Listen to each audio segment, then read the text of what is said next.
এক ভাই প্রশ্ন করেছেন যে অনেক ছেলে এবং মেয়েরা হাতে সুচ দিয়ে বা অন্য কোনো মাধ্যমে বিভিন্ন জনের নাম বা কোনো ফুল বা কোনো ফল বা কোনো কিছুর চিত্র অঙ্কন করেন শরীরে, বা রং দিয়ে চিত্র অঙ্কন করেন।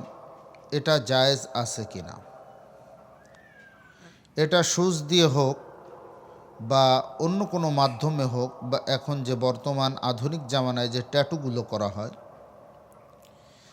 এবং অনেক সময় দেখা যায় অনেক অনুষ্ঠানের ভিতরে ওই যে ছাপ মেরে রং দিয়ে লিখে দেয় কারো নাম বা কোনো চিত্র, এটা সম্পূর্ণ নাজায়েজ, এটা সম্পূর্ণ হারাম। এটা যদি কেউ করে তাহলে তার গর্হিত ধরনের শরীয়ত লঙ্ঘন হবে এবং সে হারামের সঙ্গে লিপ্ত হবে। এটাকে যদি কেউ জায়েজ মনে করে বা ইনিয়ে বিনিয়ে যে কোনো কায়দায় জায়েজ বানাতে চায়, সেটাও নাজায়েজ। আর এক বোন প্রশ্ন করেছেন যে আমি একজন সরকারি চাকরিজীবী, আমি চাকরি করি, আমি মাসে অনেক টাকা বেতন পাই, কিন্তু আমার সমস্ত টাকাগুলো আমার স্বামী আমার কাছ থেকে নিয়ে নেয় এবং স্বামীর ইচ্ছা মতন খরচ করে।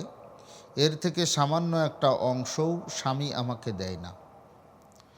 এখন আমার স্বামীর জন্য এটা জায়েজ হবে কিনা, বা আমি তার কাছে আমার নিজের হক চাইতে পারবো কিনা, বা আমি আর সামনে থেকে আমার স্বামীর হাতে কোনো টাকা পয়সা দিব না, বা আমার অধিকারকে আমি তার হাতে দিব না, এটা আমি করতে পারবো কিনা।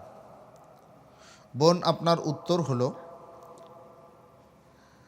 আপনার স্বামী ইনকাম করুক চাই না করুক, আপনার যে সম্পদ আছে এই সম্পদের মালিক আপনি। আপনি যেভাবেই উপার্জন করেন না কেন, এই সম্পদের মালিক আপনি।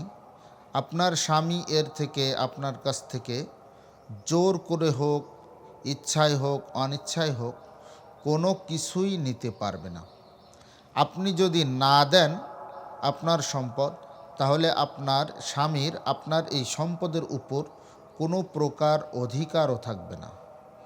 এবং যদি অধিকার করার চেষ্টা করে এবং জোর জবরদস্তি করে, তাহলে ওই স্বামী জালিম হবে, আপনি মজলুম হবেন।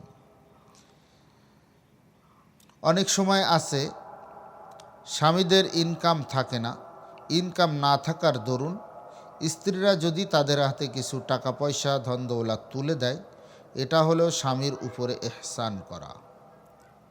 স্বামীর জন্য দায়িত্ব ছিল স্ত্রীর খোরপোশের ব্যবস্থা করা, কিন্তু উল্টা স্বামী এখন স্ত্রীর কাছ থেকে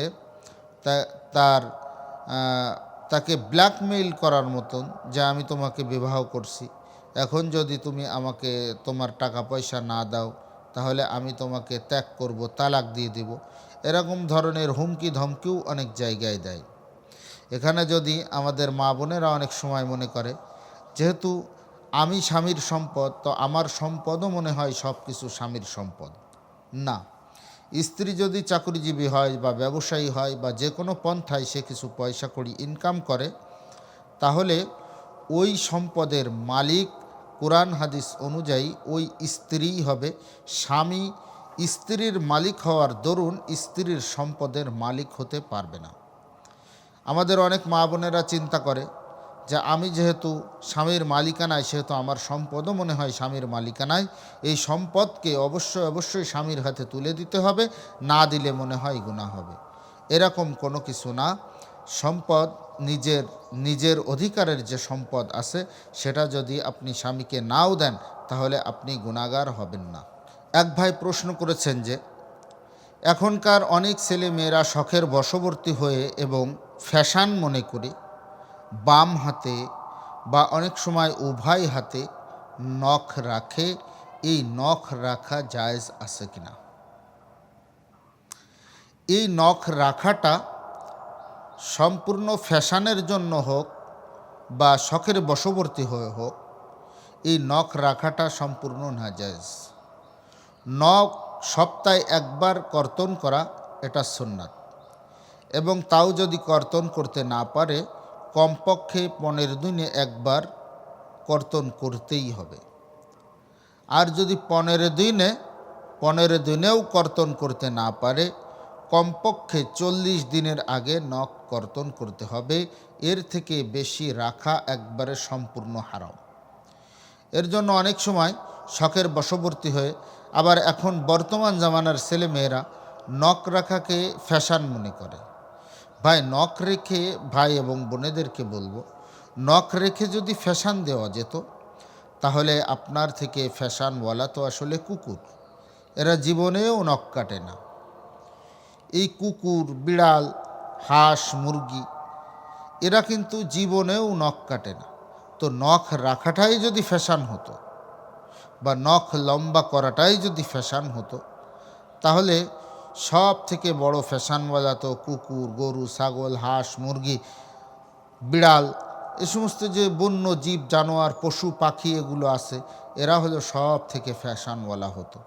এর জন্য যে সমস্ত ভাই ও বোনেরা নখ রাখাটাকে একটা ফ্যাশনের জিনিস মনে করতেছেন বা প্রগতিশীল বলে পরিচয় দিতে চাচ্ছেন নখ রেখে, বা আধুনিকা পরিচয় দিতে চাচ্ছেন, তাদের কাছে আমি সবিনয় অনুরোধ করব, কমপক্ষে 1 সপ্তাহে আমরা নখগুলো কেটে ফেলব, যেন আমাদের এই শেষ জামানায় এসে একটা সুন্নাতকে আমরা জিন্দা রাখতে পারি। আল্লাহ তাআলা আমাদেরকে তৌফিক দান করেন। এক ভাই প্রশ্ন করেছেন যে নামাজে হাসির উত্তর দেওয়া যাবে কিনা নামাজের ভিতরে। আমি নামাজের ভিতরে আছি, একজন হাসি দিল, হাসি দিয়ে বলল আলহামদুলিল্লাহ। হাদিসের ভিতরে আসে মানুষ যখন হাসি দিবে তখন সে আলহামদুলিল্লাহ বলবে, এবং যে এই জবাব দেওয়াটা শুনবে বা এই শুকরিয়া আদায় করাটা শুনবে সে তার জন্য দোয়া দিবে, ইয়ারহামুকাল্লাহ, এটা বলে সে দোয়া দিবে। এখন নামাজের ভিতরে আমরা কি করব? আমি নামাজ পড়তেছি, পাশে একজন হাসি দিল, এখন আমি ইয়ারহামুকাল্লাহ বলে তার জন্য দোয়া দিলাম। সে হাসি দিয়ে শুকরিয়া আদায় করছে, আমি এটা শোনার পরে তার জন্য ইয়ারহামুকাল্লাহ এটা বলে দোয়া দিলাম। এই দোয়া দেওয়াটা নামাজের ভিতরে যাবে কি না? না। ভাই, আপনি যে প্রশ্নটা করেছেন তার উত্তর হলো নামাজের ভিতরে হাসির জবাব দেওয়া যাবে না। নামাজের ভিতরে যদি আপনি হাসির জবাব দেন তাহলে নামাজই নষ্ট হয়ে যাবে। কারণ হাসির জবাব দিতে হবে নামাজের বাহিরে থাকলে। নামাজের ভিতরে থাকলে বা কোরআনের তেলাওয়াতের ভিতরে থাকলে বা জিকিরের ভিতরে মনোনিবেশ করলে তখন ওই হাসির জবাব দেওয়াটা আর জরুরি নয়। আর নামাজের ভিতরে দিলে তো নামাজটাই ভেঙে যাবে, এর জন্য ওখানে হাসির জবাব দিতে হবে না।